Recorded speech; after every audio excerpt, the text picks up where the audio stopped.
इस कहानी की शुरुआत होती है 2050 से। ये एक साईफाई और टाइम ट्रैवल मूवी है जिसकी स्टोरी बहुत ही अमेजिंग है और आपको बहुत ज़्यादा मज़ा आने वाला है।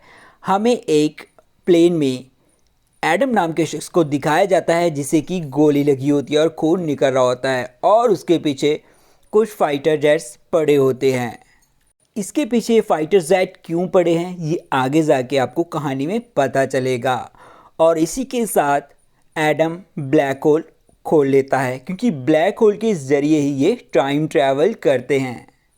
एडम पर लगातार फायरिंग हो रही होती है और वो अचानक से एक ब्लैक होल से गायब हो जाता है। ऐसे ही एडम गायब होता है तभी हमें एक बच्चा दिखाया जाता है जो कि भाग रहा होता है और उस बच्चे की ज़बरदस्त पिटाई करते हैं दो बच्चे और वो पिटता रहता है। तभी उस बच्चे की मॉम को स्कूल बुलाया जाता है और वो उस बच्चे को लेकर घर चली जाती है और वो उसे कहती है कि आपको लड़ाई नहीं करनी चाहिए। तो हम आपको बता दें कि ये वही बच्चा है एडम नाम का जो कि एरोप्लेन में था और ये उसका पास्ट है। उसके बाद जैसे ही वो घर पहुंचते हैं एडम की मॉम कहती है कि उसे डिनर पर जाना है। तो एडम कहता है क्या तुम डेट पर जा रही हो? तो वो थोड़ा सा कतराती है और कहती है हाँ कुछ ऐसा ही समझो। रात को जैसे ही एडम गेम खेल रहा होता है अचानक से लाइट चली जाती है और एडम का डॉग जंगल की ओर भाग जाता है और एडम भी उसके पीछे ही जंगल की ओर भागने लगता है। जैसे ही जंगल के बीच पहुंच जाता है तो अचानक से वो देखता है आसमान से कुछ गिर रहा होता है।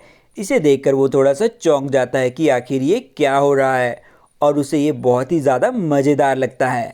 अचानक से कुछ आवाज़ आती है और वो जल्दी से घर की ओर भागने लगता है। वो घर पहुंचता है तभी वो देखता है कि एक शख्स उसके घर में पड़ा होता है और ये वही शख्स होता है जो कि एरोप्लेन लेकर टाइम ट्रैवल करके अपने पास्ट में आया होता है। बट बच्चे को नहीं पता होता है कि ये कौन है। बट जो बड़ा वाला एडम है वो जानता है कि वो अपने ही घर में गलती से पहुंच गया है और वो एडम को नहीं बताना चाहता कि हम दोनों एक ही हैं। अभी बिग एडम छोटे एडम को बताता है कुछ पुरानी बातें जिससे कि छोटा एडम समझ जाता है कि हम दोनों एक ही हैं और वो कहता है कि क्या तुम टाइम ट्रैवल करके यहाँ पे आए हो? और वो बहुत ही ज़्यादा एक्साइटेड हो जाता है और वो उससे पूछता है कि क्या बड़े होकर हमारी कोई गर्लफ्रेंड होती है? तो उसके बारे में बड़ा एडम उसे कुछ भी नहीं बताता। वो उसे अपना जख्म दिखाता है कि उसे इस पहले ठीक होना है। फिर एडम उस छोटे बच्चे को अपने साथ जंगल में ले आता है और उसे अपनी स्पेसशिप दिखाता है पर वो अपनी स्पेसशिप को एक्टिव नहीं कर पाता है।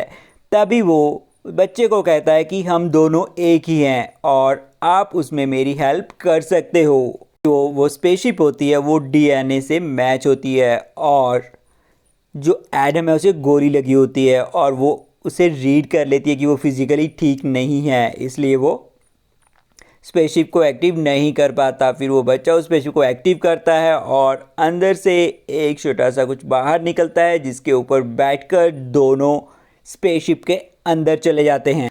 तब एडम बच्चे को कहता है कि स्पेसशिप में डैमेज हुआ है और उसे ठीक होने में थोड़ा सा टाइम लगेगा और तब तक उसका जख्म भी ठीक हो जाएगा। फिर एडम कहता है उस बच्चे को कि वो बाहर जा रहा है। तब वो बच्चा कहता है कि आप इस कपड़ों में बाहर कैसे जाओगे?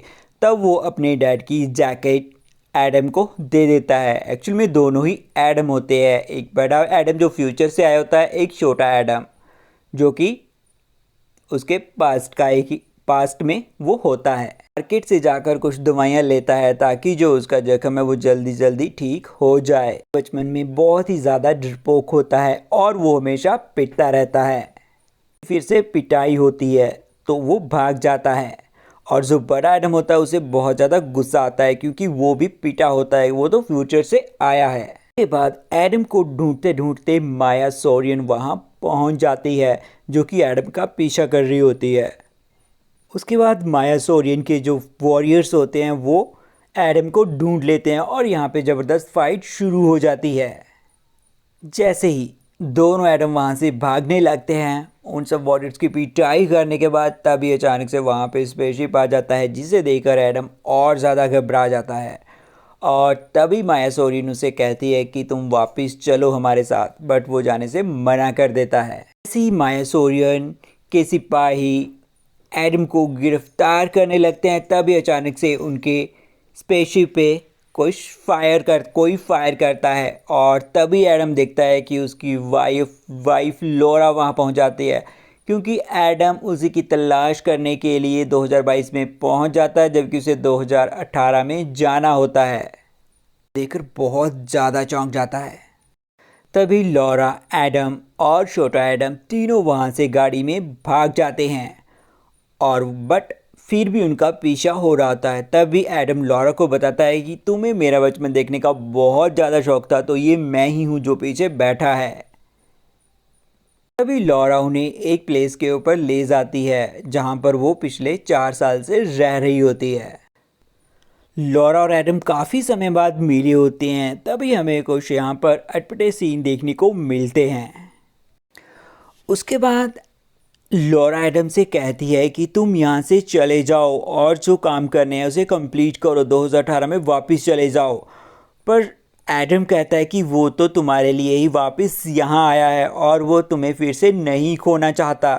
तभी लॉरा देखती है कि वो वहाँ उसके सैनिक वहाँ पर जो माया लॉरियन है उसके सैनिक यहाँ पर पहुँच चुके हैं और वो उसे कहते हैं कि तुम जल्दी से यहाँ चले जाओ। बट एडम नहीं मानता, फिर भी वो उन्हें जल्दी से यहाँ से जाने के लिए कहती है। एडम छोटे एडम को कहता है कि तुम्हें भी मेरे साथ चलना पड़ेगा, क्योंकि जो एडम है उसे गोली लगी होती है और जो स्पेसशिप है उसे अभी भी रीड नहीं कर पाती।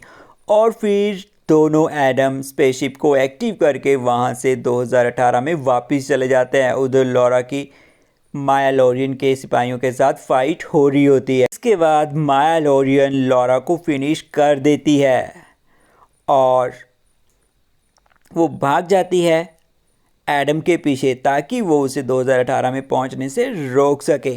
एडम ऐसे तैसे बच जाता है और ब्लैक होल ओपन करके पहुंच जाता है 2018 में। वो अपने डैड को देखते हैं जहां पर वो स्टूडेंट्स को पढ़ा रहे होते हैं और उसके डैड समझ आते हैं कि ये टाइम ट्रैवल करके यहाँ पर आए हैं। तो वो कहता है कि तुम्हें यहाँ पे नहीं होना चाहिए, तुम अगर पास्ट में आओगे तो फ्यूचर चेंज हो सकता है, बहुत बड़ी प्रॉब्लम हो सकती है। को कहता है कि हमें ये टाइम मशीन बनने से रोकनी होगी, नहीं तो बहुत कुछ हो सकता है। बट उसका डैड कहता है कि तुम यहाँ पर कैसे आ गए, तुम्हें यहाँ पे नहीं होना चाहिए, तुम्हें रोका क्यों नहीं गया। माया लॉरियन अपने पुराने माया लॉरियन से मिलती है, क्योंकि दोनों एक ही होते हैं। फ्यूचर से आई माया लॉरियन पुरानी माया लॉरियन को कहती है कि तुम्हें अब फिर से अलर्ट हो जाना चाहिए, क्योंकि वो दोबारा से यहाँ पर एडम पहुँचने वाला है और हमें उन्हें ख़त्म करना ही होगा। बट जो पास्ट वाली माया लॉरियन होती है वो कहती है कि हम ऐसा नहीं कर सकते, तुमने मुझसे बहुत कुछ कराया है। फिर फ्यूचर वाली माया लॉरियन कहती है कि हम दोनों एक ही हैं और इस सब में हमारा ही फ़ायदा है। बाद दोनों एडम पहुंच जाते हैं माया लॉरियन की लैब में। ऐसे ही एडम अंदर जाने की कोशिश करता है, माया लॉरियन के सिपाही वहां पर उससे पहले पहुंच जाते हैं और वो छोटे एडम को कहता है कि भाई तूने निपटा डाल जल्दी से, नहीं तो ये मुझे टपका डालेंगे। और ये बहुत बट जो बच्चा होता है वो थोड़े से मज़े ले रहा होता है। बस फ्यूचर टेक्नोलॉजी वाला एक ड्रोन होता है जो कि फायर करता है और इन सभी को टपका डालते हैं। और आप देख रहे होंगे जैसे ही इन्हें मारा जाता है ये गायब हो जाते हैं, क्योंकि ये फ्यूचर से पास्ट में आए होते हैं और इनकी बॉडी ऑटोमेटिकली डिस्ट्रॉय हो जाती है। एडम को एक गाड़ी ठोकने ही वाली होती है, तभी अचानक से उसके डैड वहाँ पे आ जाते हैं और उसे बचा लेते हैं।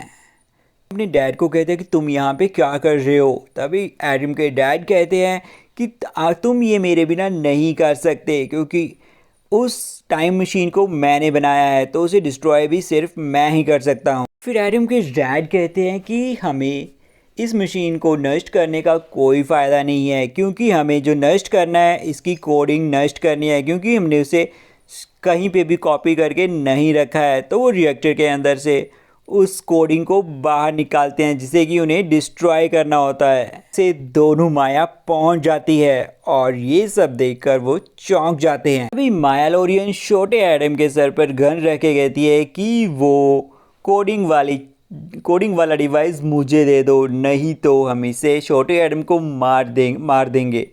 क्योंकि अगर छोटा एडम मरेगा तो ऑब्वियसली सी बात है ऑटोमेटिकली बड़ा एडम वहाँ से गायब हो जाएगा, क्योंकि जब बच्चा ही नहीं रहेगा तो फिर बड़ा एडम कहाँ से आएगा। तभी एडम उसे आंख मारता है और जो गोली लगती है वो रिएक्टर के शीशे पे लग जाती है, जिससे कि रिएक्टर की जो ओवर हीटिंग है वो बढ़ जाती है, क्योंकि रिएक्टर अभी फटने वाला होता है और वो सारी लोहे की चीज़ों को अपनी ओर खींचने लगता है। अभी वहाँ पर फाइटिंग शुरू हो जाती है और माया लोरीन भागने की कोशिश करती है, बट डोर लॉक हो चुका होता है और वो वहाँ से नहीं भाग पाती। एडम ने भी ग्लव्स डाले होते हैं और वो वहाँ पर रिएक्टर के कांच के दीवार के ऊपर चिपक जाता है। तकरीबन ब्लास्ट होने वाला होता है, तभी दोनों माया लोरीन वहाँ पे पहुँच जाती है। फ्यूचर वाली माया लोरीन पास्ट वाली माया लोरीन से कहती है कि तुम इन्हें गोली मार दो, बट उसके हाथ कांपने लगते हैं, उन्हें गोली नहीं मार पाती। तभी एडम के डैड कहते हैं कि तुम दोनों मेरे पीछे आ जाओ। तभी एडम कहता है कि फ्यूचर की गन, अगर हम तुम्हारे पीछे भी आ गए तब हम यहाँ पर पूरी तरह से नष्ट हो जाएंगे। माया लोरीन गोली नहीं चला पाती, तभी वो उसे धक्का देके साइड में कर देती है और फ्यूचर वाली माया लोरीन कहती है कि अभी तुम जाने वाले हो, तुम्हें हम यहाँ पे गोली मार देंगे। लोरीन जैसे ही गोली चलाती है तभी अचानक से कुछ ऐसा होगा कि आप भी दंग हो जाओगे। गोली अपनी डायरेक्शन चेंज कर लेती है और जैसे वो डायरेक्शन चेंज करती है वो गोली पास्ट वाली माया लोरीन को लगती है, और जैसे वो पास्ट वाली माया लोरीन को लगती है वैसे ही फ्यूचर वाली माया लोरीन की बॉडी यहाँ से डिसअपीयर होने लगती है, क्योंकि जैसे ही पास्ट वाली माया लोरीन मर जाती है तो फ्यूचर में तो कोई माया लोरीन रहेगी नहीं और वो उसी टाइम फिनिश हो जाती। तीनों वहाँ से भाग जाते हैं। एडम के डैड समझ जाते हैं कि अगर एडम पास्ट में आया है तो फ्यूचर में वो डेफिनेटली मर चुका होता है, पर फिर भी वो कहता है कि उसे नहीं जानना है कि उसकी मौत कैसे हुई है। एडम बताना भी चाहता है, बट उनके डैड मना कर देते हैं कि जो होना है वो तो होने ही दो, कोई फ़र्क नहीं पड़ता। उनके डैड और छोटा एडम तीनों बॉल खेलते हैं, क्योंकि वो बहुत ही जल्द डिसअपीयर होने वाले होते हैं, तो वो लास्ट टाइम अपने डैड के साथ खेलना चाहते हैं। खेलते खेलते दोनों एडम वहाँ से गायब हो जाते हैं, क्योंकि अब टाइम मशीन होती ही नहीं है, तो सभी के सभी अपनी टाइमलाइन में वापस चले जाते हैं। दिखाया जाता है एक कॉलेज में क्लासरूम में, जहाँ पर लॉरा की मुलाकात फिर से एडम के साथ हो जाती है। तो ऐसी मज़ेदार और भी मूवीज़ के लिए हमारे चैनल को सब्सक्राइब कर ले। Bye bye.